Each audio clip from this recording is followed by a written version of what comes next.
Hola a todos, bienvenidos a este espacio de Nómada a Nómada. El día de hoy les traemos 7 casos de residencias recientemente aprobadas para que ustedes puedan conocer en mayor detalle cuáles son los retos y las circunstancias que se nos presentan, pero también para que se puedan ubicar y poder tomar nota si en algunos casos se identifican y ven que pueden hacer ajustes y puedan conocer finalmente cuáles son los nómadas que se presentan y las residencias que se aprueban. La primera residencia que recibimos es de un colombiano, representante legal de su empresa, el cual teníamos ciertas situaciones. La empresa tiene bastante funcionamiento y facturación, pero lamentablemente no tiene empleados, no tiene una oficina propia porque es una empresa que trabaja, ofrece servicios digitales que se pueden comercializar sin necesidad de tener una propiedad de planta en equipo, es decir, un lugar, una oficina específica. Trabaja con contratistas, son proyectos con empresas bastante grandes, pero no ameritan la vinculación laboral, digamos, de bastante personal. Entonces no fue fácil poder presentar a través de la empresa porque sabemos que cuando tenemos empresa debemos sustentar la operatividad y productividad de la misma, y decidimos hacer un cambio de representación legal, pasar él como contratista de la empresa. También necesitamos certificar su experiencia profesional, para lo cual estuvimos analizando toda su historia de vida laboral y poder sustentar a través de la historia de vida laboral la expertise en lo que se iba a dedicar en este momento. Fue una residencia de su familia con la de él, salió sin requerimientos, duramos aproximadamente unos 4 meses en preparación porque estuvimos haciendo seguimiento a cada uno de los pagos, donde tuvimos también un inconveniente. El primer pago, a pesar de que solicitamos que saliera como un pago a proveedor, no nos salió como un pago a proveedor y ahí también tuvimos que hacer ciertos ajustes. También obtuvimos otra residencia de un mexicano que trabaja para una empresa estadounidense. Su contratación es a través de Deal, de lo cual ya les hemos hablado. Este contrato estaba hecho directamente con Deal, es decir, la empresa no aparecía, solo en la facturación. ¿Qué tuvimos aquí al final como sorpresa en cierta manera? Habíamos solicitado el certificado del Good Standing o registro mercantil de la empresa, pero no nos lo habían enviado, nosotros en el despacho no lo habíamos visto. Cuando ya vimos el certificado, oh sorpresa, el nombre de la empresa, la razón social, era uno. El nombre de fantasía era el que se utilizaba como mínima referencia en las facturas de DIL y era el que aparecía cuando se hacía el pago. Entonces teníamos que poderle argumentar a la UGE la relación que existía entre el good standing que presentamos, o sea, esa empresa jurídica, más el nombre de fantasía, y que el contrato estaba con DIL. Fue un reto interesante, creímos que nos iban a hacer requerimiento, pero creo que lo supimos sustentar. Para sustentar utilizamos documentación como la página, porque la empresa le pedimos una carta, una certificación, un documento público, no lo tenía. Entonces tomamos varias fuentes que encontramos en internet, más otras para justificar. Y en el caso de este nómada, también no tenía título profesional relacionado con el cargo. En México, los que son autónomos o independientes no están obligados a cotizar a la seguridad social, por tanto tuvimos que justificar con tema de pago de impuestos y mirar obviamente experiencias laborales que se pudieran compaginar y certificar para que todo quedara coherente en el tiempo que teníamos impuestos como autónomo, porque realmente era como autónomo, con el tiempo de las certificaciones de laborales o de trabajo de sus contratos. También salió sin requerimientos. Tenemos otro caso y es una venezolana con su familia viviendo en Estados Unidos. Le era necesario por diferentes temas salir de Estados Unidos y estaba explorando España para que fuera ese destino, no solamente por un cambio de vida para los suyos, sino también por la oferta sanitaria que tiene aquí y no tenía en Estados Unidos.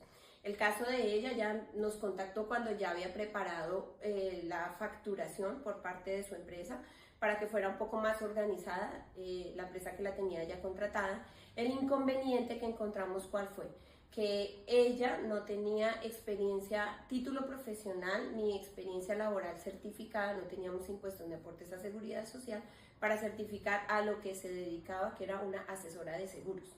Realmente tenía título profesional que no ejercía en gerencia en recursos humanos. Y ahí entramos a actuar, logramos el apoyo de la empresa, hicimos los ajustes en el contrato, todo lo que necesitábamos, teníamos las certificaciones de los pagos y logramos la residencia sin requerimientos. Otra residencia, una nómada de Costa Rica, muy emprendedora, tiene bastantes emprendimientos, pero ninguno, digamos, nos permitía poder presentarla a ella. Ya había constituido una empresa, pero hace aproximadamente unos 9 meses, no alcanzaba, digamos, al cumplimiento de ser un año, pero adicional, esa empresa no tenía, sí tenía un nivel alto de facturación, pero se dedica a todo lo que es un comercio online, no tenía empleados, no tenía oficinas, y como tenía apenas, si lográramos utilizarla, un año de constitución, iba a ser un poco difícil poder demostrar la operatividad de la empresa. Ella también es property Airbnb, es decir, tiene muchísimas fuentes de ingresos. Utilizamos una empresa de su propia socia, la cual nos ayudó a canalizar todo. Y en ella también teníamos el inconveniente. Ella dejó de trabajar aproximadamente en el 2016 porque pues se dedicó a ser madre y no teníamos experiencia profesional ni título profesional relacionado con las funciones que íbamos a colocar. Tampoco teníamos aportes en impuestos y lo que hicimos fue empezar a recabar en todo lo que ha sido su trabajo hasta que encontramos una experiencia profesional que podíamos certificar y con base en eso organizamos el contrato. Residencia sin requerimientos para toda la familia. También tuvimos el caso de otro colombiano, este sí es cuenta ajena, digamos que el contrato estaba estructurado, organizado, pero necesitamos solicitarle a la empresa nosotros sí para poder actualizar el contrato porque llevaba una historia laboral bastante antigua y necesitábamos actualizarlo hacia teletrabajo. De igual manera aquí que tuvimos el convenio de la seguridad social, tuvimos que obviamente organizar junto con la empresa la solicitud del certificado del convenio ante el Ministerio de Trabajo colombiano.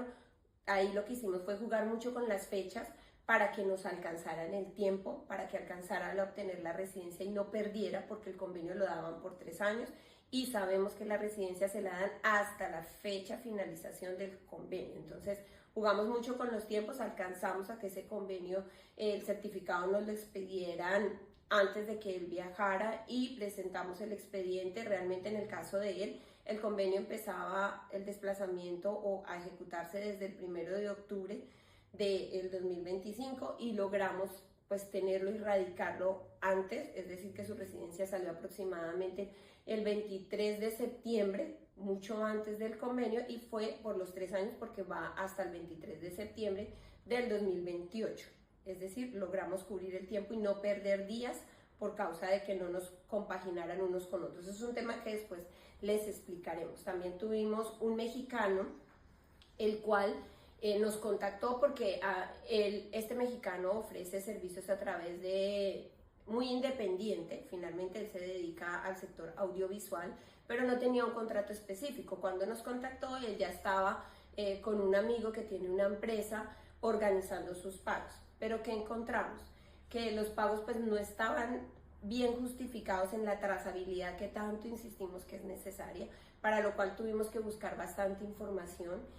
Documentamos la trazabilidad y en este caso sí tuvimos requerimiento, pero porque identificamos que era un nuevo funcionario que a pesar de que estaban todos los soportes, tuvimos que volver a demostrarle los soportes uno por uno. En este caso, algo que nos ayudó es algo que siempre les digo. Si ustedes arman esa estrategia de los pagos, síganse pagando hasta que obtengan la residencia. ¿Por qué? Porque en este caso ya estábamos entre el límite de última semana de septiembre, 1 de octubre, cuando llegó el requerimiento, y para poder demostrar y soportar, pues se hizo ese segundo pago, el último pago, el de septiembre, y adjuntamos que todavía seguía el otro pago para que los funcionarios pudieran identificar claramente que sí se estaba realizando los pagos a nombre de la empresa. En ese caso, ¿por qué? Porque también no identificaban claramente a pesar de que en el estado de cuenta estaba. En este caso, ¿qué pasaba? También quiero explicarles. El cliente es un cliente que está ubicado en Francia, le paga a México a través de Wise, pero no es que nuestro cliente de México, el nómada de México, tenga una cuenta en Wise, no, a él le llega directamente a su Banco Santander y el intermediario es Wise.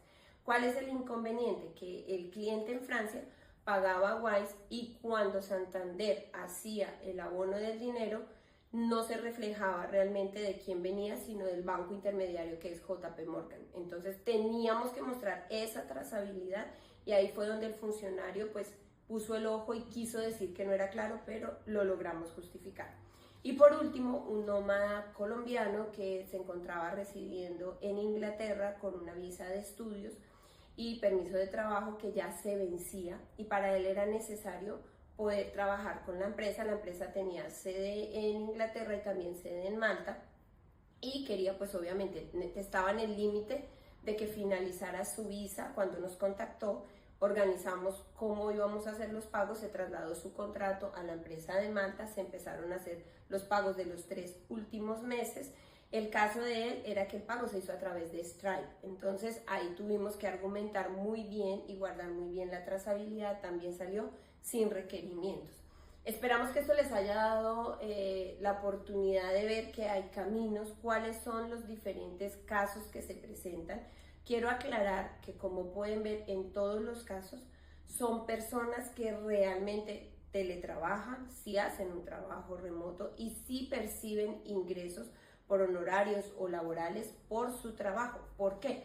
Porque no se trata esto de decir que vamos a armar un expediente con mis ahorros, con un préstamo, no, porque algo clave y que siempre decimos en las asesorías, ten muy presente que no es solo tener la residencia, es mantenerla y tú asumes automáticamente una obligación de tu pago de impuestos y tu seguridad social, por ejemplo, si vienes como autónomo y si vienes como cuenta ajena, igual tu pago de impuestos en cada una de tus declaraciones de renta anuales. Entonces, es importante que sí tengas el perfil de teletrabajador. Lo único es que entendemos que hoy en día el trabajo digital es tan amplio, es tan diverso, que todavía la ley que salió aquí de teletrabajo internacional no logra acapararlo todo. Entonces, por eso tenemos que organizar de tal manera que cumpla los requisitos que pide España.